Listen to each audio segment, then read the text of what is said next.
S1 string दे रखी है, एक S2 स्ट्रिंग दे रखी है। हमें एक S3 स्ट्रिंग बनानी है सच दैट S3 के अंदर सबसीक्वेंस सबसीक्वेंस निकाले, तो उसमें S1 भी होना चाहिए और S2 भी होना चाहिए, और ये शॉर्टेस्ट होनी चाहिए। तो सबसे बड़ा आंसर क्या हो सकता है? S1 plus S2। But S1 and S2 अगर हम करेंगे तो ये शॉर्टेस्ट तो नहीं आएगा। तो हमें क्या चीज़ माइनस करनी चाहिए कि शॉर्टेस्ट आए? माइनस की बात करे जाए तो S1 S2 में के अंदर जो इसका LCS है, लॉन्गेस्ट कॉमन सबसीक्वेंस, वो एक बार ले। अदरवाइज वो दो बार आ रहा होगा। मान लो ABCE,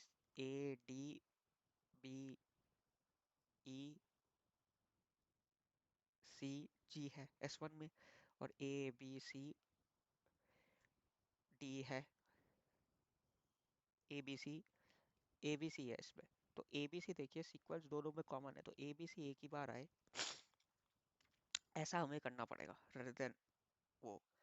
तो सबसे पहले अपन लोग इसका जो खेल है वो प्रिंट का ही है, मतलब इन द सेंस आंसर में से हमें ये निकालना है, ये चीज़ लेनी है। तो एक तो ये है कि सबसे पहले अपन लोग जो हम दोनों का LCS निकाल ले DP का, ठीक है। अब हम प्रिंटिंग की बात करें तो N, M से अगर हम शुरू करते हैं, एक कंडीशन होगी जब दोनों कैरेक्टर I और J बराबर है, तब तो आंसर में वो कैरेक्टर को ऐड करेंगे और I को भी घटा देंगे और J को भी घटा देंगे, ठीक है। ये एक तरीका है। और जब बराबर नहीं होंगे, जब बराबर नहीं है, तब क्या होगा? तब ये होगा, हम इस I पोजीशन I, J में कहाँ से आए होंगे? दो पोजीशन से आ सकते हैं। एक तो I, J-1, एक आ सकते हैं I-1, J। इनमें से कौन सा बड़ा होगा, उधर से आए होंगे हम। मान लो हम इधर से आए, इसका मतलब क्या है? I सेम रहा, J चेंज हुआ, तो J वाला आंसर में ऐड करेंगे, J वाला कैरेक्टर आंसर में ऐड किया जाएगा। समझ रहे हो? क्योंकि हमें तो दोनों आंसर वाली स्ट्रिंग में दोनों एज सब्सीक्वेंस होना चाहिए, तो हमें कोई सा भी कैरेक्टर छोड़ना नहीं है। डुप्लीकेट सीक्वेंस कैरेक्टर्स हमें एक बार लेने हैं, लेकिन लेने सारे हैं, इसलिए इस तरीके से करेंगे। अगर हम कोड देखें फट से, सबसे पहले मैं आइटरेटिव वे में करना चाहूँगा इसे, ठीक है। आइटरेटिव वे में करना चाहेंगे। इंट n ले लेते हैं s, और इसको सिंप्लिसिटी के लिए S1 ले लेता हूँ मैं, इसको S2 ले लेता हूँ, ठीक है। फट फट करेंगे,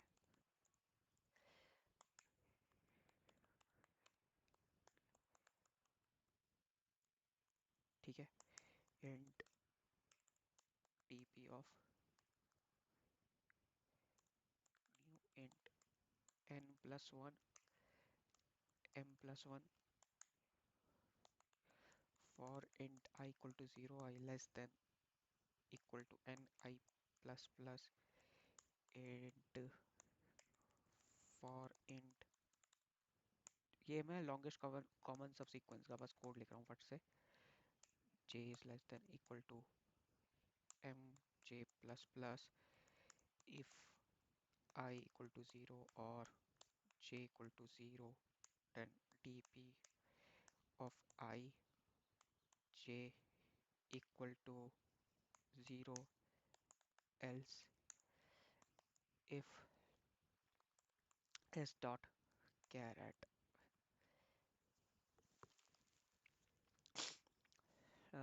आई थिंक इसको भी एक में ही ले लेते हैं, एल्स इफ एस डॉट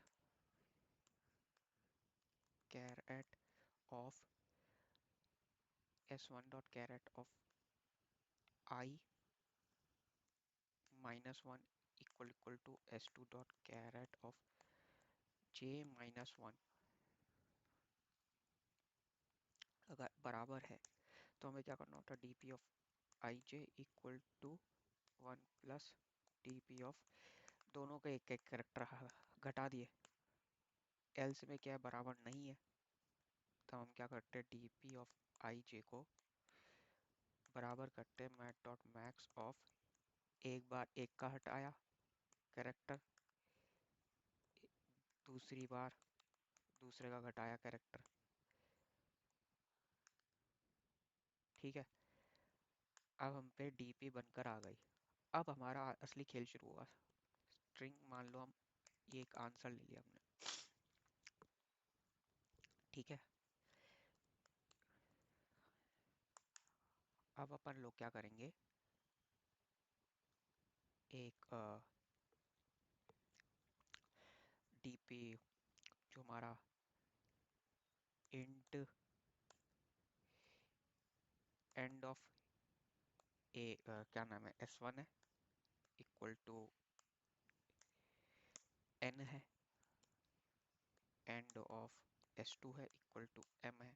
ये चलाएंगे वाइल दोनों एंड ऑफ S1 ग्रेटर रहे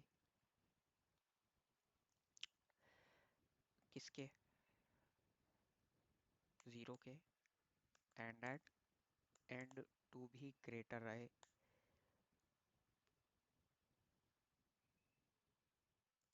0 के।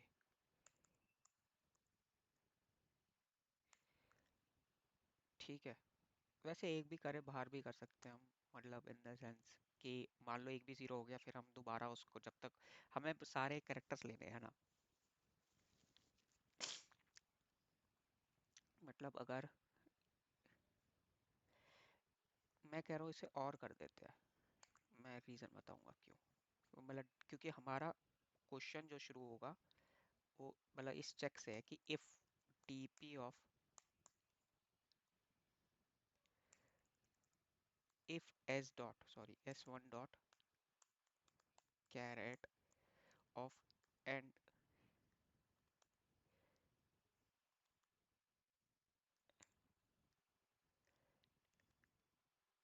And of S1 minus one equal to S2 dot char at of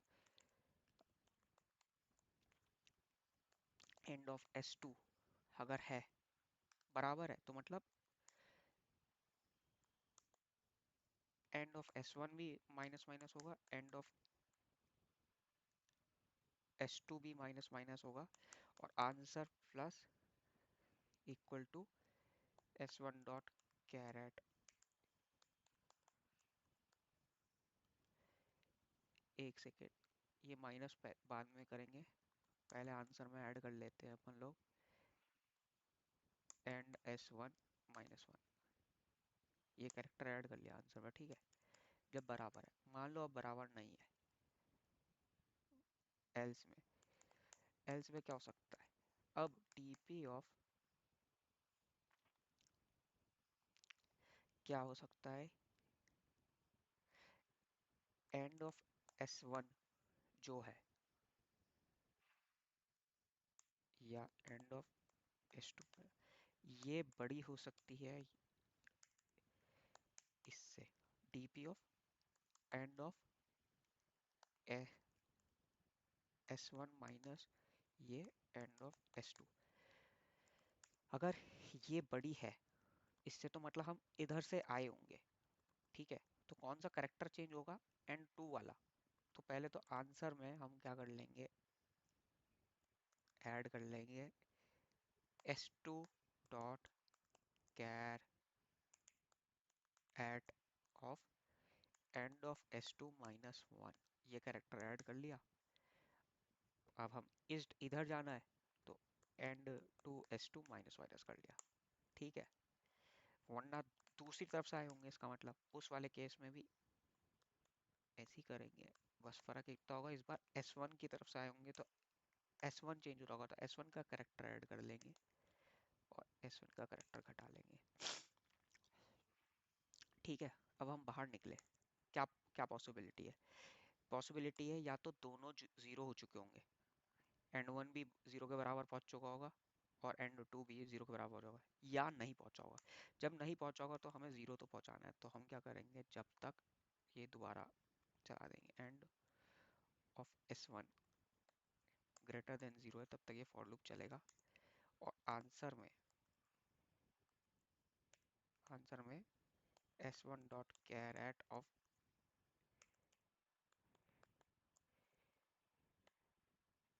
ये ऐड होता रहेगा और ये माइनस होता रहेगा। ऐसे ही दूसरे के लिए भी होगा,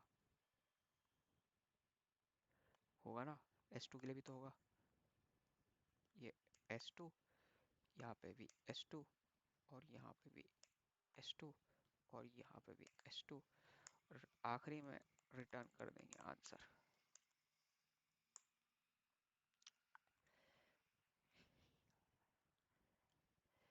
सिंटैक्स एरर तो आएगा ही।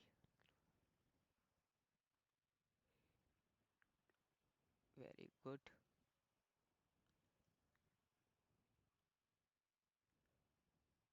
अरे भाई ये दोनों जीरो से अबव होना चाहिए ना, तभी तक चले, वरना एक मतलब जब बाहर आएगा तो इनमें से एक जीरो से छोटा हो सकता है। तो अगर अब मैं चलाऊंगा, ठीक है,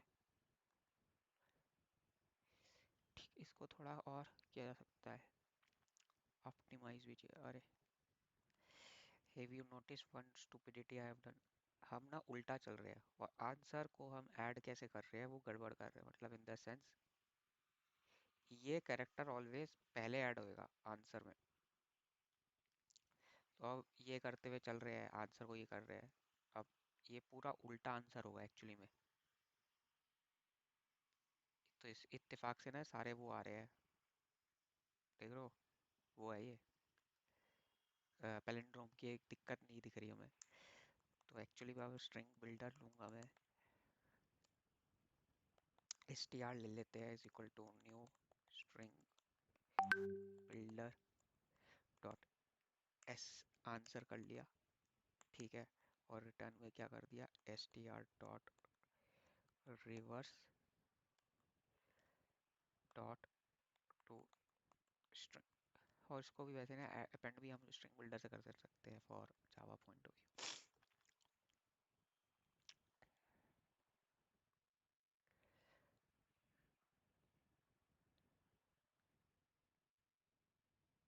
ठीक है, इसको और इम्प्रूव किया जा सकता है अगर हम ना से मतलब अगर मैं आंसर को भी लो, इसको करता हूँ मैं ऐसे करके, अगर string string builder dot answer equal to new string builder, ठीक है। अब देखो आंसर जो है, आंसर डॉट अपेंडिस करेंगे,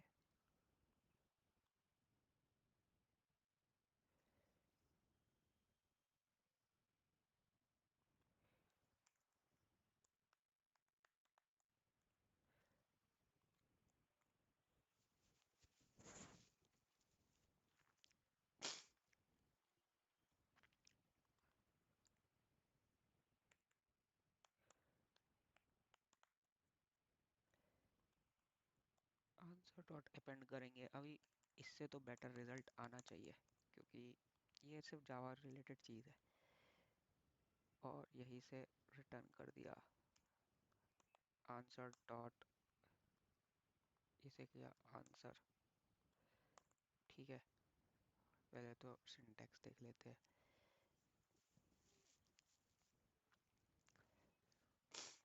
अरे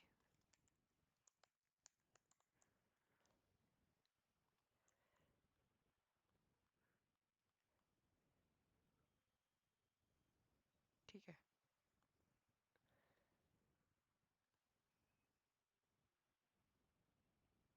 अब देखो बहुत इम्प्रूव हो गया, 87% को बीट कर रहा है, ठीक है। एक आंसर को लिया अपन ने, ऐसा हो गया।